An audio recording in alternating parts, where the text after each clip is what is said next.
ابھی میں کار سے آ رہا تھا، رات میں ہم لوگ واپس کار سے جائیں گے. کبھی رات میں کار جنگل سے آپ کی کار گزر رہی ہو اور اچانک آپ کار کی لائٹ بند کر دیں اور چاروں طرف خوب اندھیرا ہو اور سوچو اس اندھیرے سے خطرناک اندھیرا قبر کا اندھیرا ہوگا. تو دوستو آج کی ویڈیو ہم جانیں گے مولانا عبدالغفار صاحب کے بیان سے آپ مستفیض ہوں گے اور دیکھیں گے، جس میں ہمیں معلوم چلے گا سچائی اور اس میں کیا سچائی ہے، کیا گہرائی ہے. آپ کو گہرائی سے اسلام کے بارے میں معلوم چلے گا. دوستو چلیے ویڈیو کو شروع کرتے ہیں. الحمدللہ نحمده ونستعینه ونستغفره ونعوذ باللہ من شرور انفسنا ومن سیئات اعمالنا من يهده الله فلا مضل له ومن يضلل فلا هادي له واشهد ان لا اله الا الله وحده لا شريك له واشهد ان محمدا عبده ورسوله يا ايها الذين امنوا اتقوا الله حق تقاته ولا تموتن الا وانتم مسلمون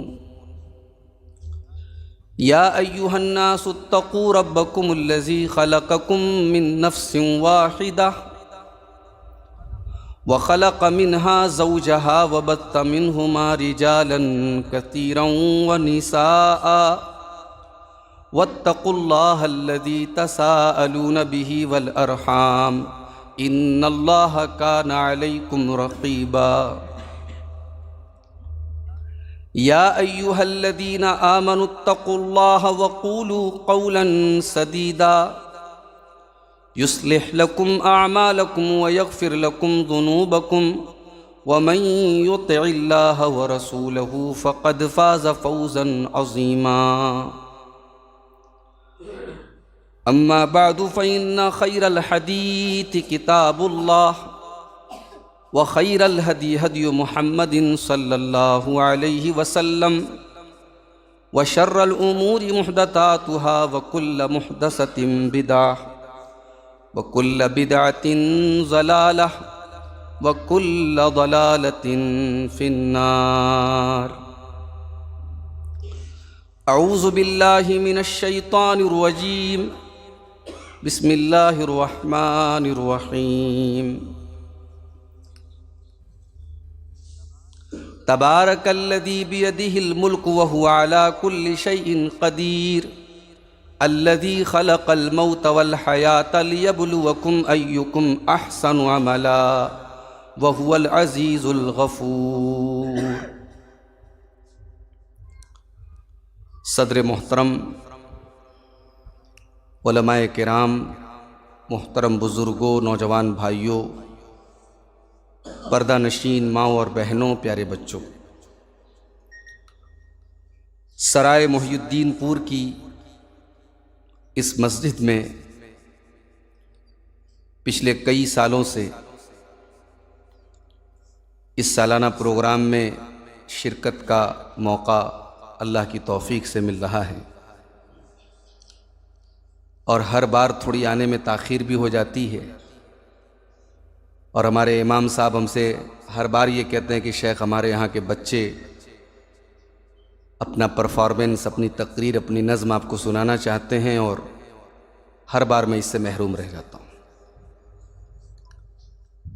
آج میرا ارادہ ٹرین سے آنے کا تھا، پہلے پہنچنے کا تھا، لیکن واپسی کی چونکہ آج کل کوہرے کا ٹائم شروع ہو چکا ہے، واپسی کی ساری ٹرینیں بہت زیادہ تاخیر سے تھیں، تو مجبوراً پھر مجھے کار سے آنے کی ترتیب بنانی پڑی، اور اس لیے تھوڑی سی آنے میں تاخیر بھی ہوئی.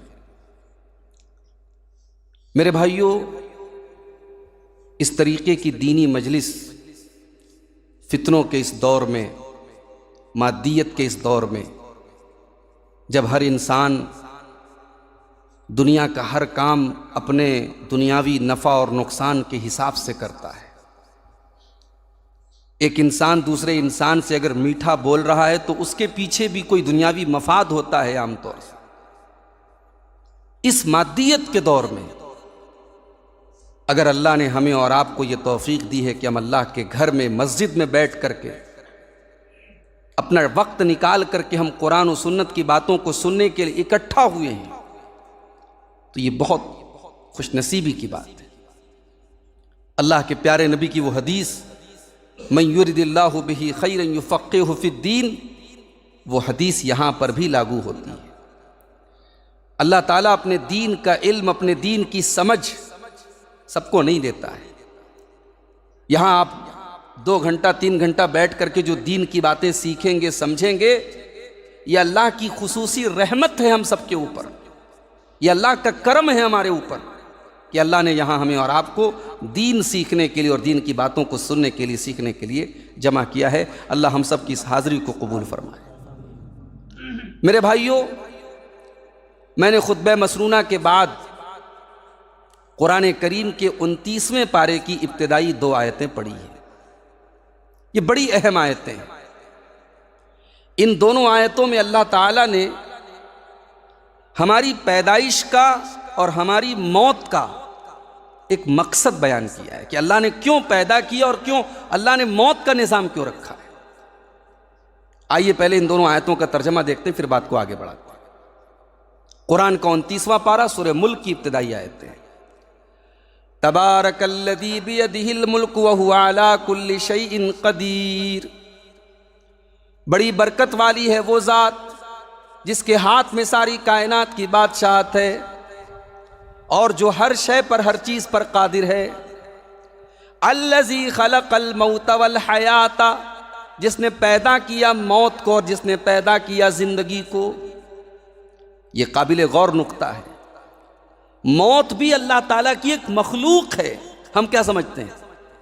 ہم یہ سمجھتے ہیں کہ موت کوئی چیز نہیں ہے، ہماری زندگی کا ختم ہو جانا، ہمارا ایکسپائر ہو جانا، یہ موت ہے۔ اللہ نے کہا نہیں، موت بھی ایک اللہ کی مخلوق ہے، موت بھی ایک چیز ہے۔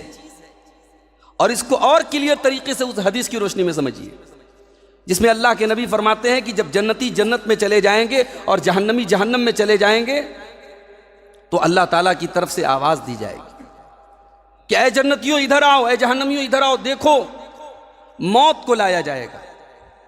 موت کو ایک دمبے کی شکل میں، ایک میڑھے کی شکل میں لایا جائے گا اور موت کو ذبح کر دیا جائے گا، موت کے گلے پہ چھری چلا دی جائے گی اور یہ اعلان کر دیا جائے گا یا اہل الجنت خلود لا موت، یا اہل النار خلود لا موت، اے جنتیوں دیکھ لو اب موت کو بھی موت آ چکی ہے، اب تمہیں جنت میں موت نہیں آئے گی، جہنم میں موت نہیں آئے گی۔ جنت کی نعمتیں ابدی ہیں اور جہنم کی جو سزائیں ہیں اور جہنم کا جو عذاب ہے وہ ابدی ہے۔ تو اللہ نے کہا کہ ہم نے موت اور زندگی کو پیدا کیا۔ کیوں پیدا کیا؟ لِيَبْلُوَكُمْ أَيُّكُمْ أَحْسَنُ عَمَلًا، اس لیے ہم نے تمہاری پیدائش کی، اس لیے ہم نے تم کو پیدا کیا، اس لیے ہم نے حیات و موت کا یہ نظام بنایا۔ ہم تمہیں آزمانا چاہتے ہیں، ہم تمہارا امتحان لینا چاہتے ہیں، تم میں کون اچھا عمل کرتا ہے، تم میں کون ایسا عمل کرتا ہے جو اللہ کو راضی کرنے والا ہے۔ لِيَبْلُوَكُمْ أَيُّكُمْ أَحْسَنُ عَمَلًا، اللہ تعالیٰ تمہارا امتحان لینا چاہتا ہے کہ کون تم میں بہتر عمل کرتا ہے۔ اللہ نے یہ نہیں کہا زیادہ عمل کون کرتا ہے، یہ بھی قابل غور چیز ہے۔ اللہ کیا کوانٹٹی نہیں دیکھی جائے گی، اللہ کیا کوالٹی دیکھی جائے گی۔ اسی لیے اس آیت کی تفسیر میں بعض صحابہ کرام اور بعض تابعین سے یہ منقول ہے کہ اس آیت کی تفسیر میں انہوں نے کہا کہ اللہ کو کون سا عمل پسند ہے؟ اخلصہ و اسوبہ، اللہ کو وہ عمل پسند ہے جو خالص ہو، پیور ہو اور صحیح ہو۔ اللہ کو وہ عمل پسند ہے جس میں کسی اور کو شریک نہ کیا گیا ہو، کوئی ریاکاری نہ ہو، کوئی دکھاوا نہ ہو، اور اللہ کو وہ عمل پسند ہے جس عمل کے اوپر شریعت کی مہر لگی ہو، جس پر قرآن و سنت کی مہر لگی ہو۔ اور یہی وہ 2 چیزیں ہیں جو سورہ کہف کی آخری 2 آیت میں اللہ نے فرمائی کہ فَمَنْ كَانَ يَرْجُو لِقَاءَ رَبِّهِ فَلْيَعْمَلْ عَمَلًا صَالِحًا وَلَا يُشْرِكْ بِعِبَادَةِ رَبِّهِ أَحَدًا، کہ جو اپنے رب سے ملاقات کرنا چاہتا ہے، جو جنت میں جانا چاہتا ہے، وہ 2 کام کر لے۔ پہلا کام یہ کرے کہ جو عمل کرے وہ نیک عمل کرے اور اپنے رب کے ساتھ کسی کو شریک نہ کرے۔ میرے بھائیوں، ہم اور آپ اس دنیا میں امتحان دینے کے لیے آئے ہیں۔ ہماری زندگی کا ایک ایک لمحہ امانت ہے۔ یہاں ہم اپنی مرضی کے مالک نہیں، جیسے چاہے ویسے زندگی گزار لیں۔ اللہ تعالیٰ کی نظر ہے ہمارے اوپر، دنیا میں آج ہم دیکھتے ہیں جگہ جگہ کیمرے لگے ہوتے ہیں، بڑے بڑے شو روم میں، بڑی بڑی دکانوں میں کیمرے لگے ہیں. کیوں لگے ہیں بھائی؟ ان کیمروں کا نام ہی ہے سی سی ٹی وی کیمرہ. جزاک اللہ احسن الجزا. اللہ تعالیٰ مولانا عبدالغفار سلفی صاحب کو جزائے خیر عطا فرمائے کہ ان کی وجہ سے ہم تک یہ بہت ہی اچھی اچھی باتیں پہنچی ہے کہ مولانا نے کتنی اہم بات بتائی ہے ہم سب کو. ہم لوگوں کو اس پر عمل کرنے کی ضرورت ہے. مولانا نے بتایا کہ اللہ تبارک و تعالیٰ نے دنیا کو کیوں بنایا، موت کو کیوں بنایا، زندگی ہمیں کیوں عطا فرمائی، یہ تمام چیزیں مولانا نے بتائی. الذی خلق الموت والحیات لیبلوکم ایکم احسن عملا، ایک بہت ہی اہم آیت ہے. اس میں بتایا کہ اللہ تعالیٰ نے فرمایا ہے کہ اللہ بتاتا ہے اس میں کہ ہم نے دنیا اور زندگی کو اسی لیے بنایا، لیبلوکم ایکم احسن عملا، تاکہ ہم آپ کو آزمائے کہ آپ میں سے سب سے اچھے عمل والے کون ہیں. بہت ہی امپورٹنٹ بات ہے. یہ باتیں سب کو نہیں معلوم ہے. آج یہ بات ظاہر ہو گئی، ریویل ہو گئی کہ اللہ تبارک و تعالیٰ نے کیوں دنیا کو بنایا، اس کے اندر ہمیں کیوں بھیجا. اس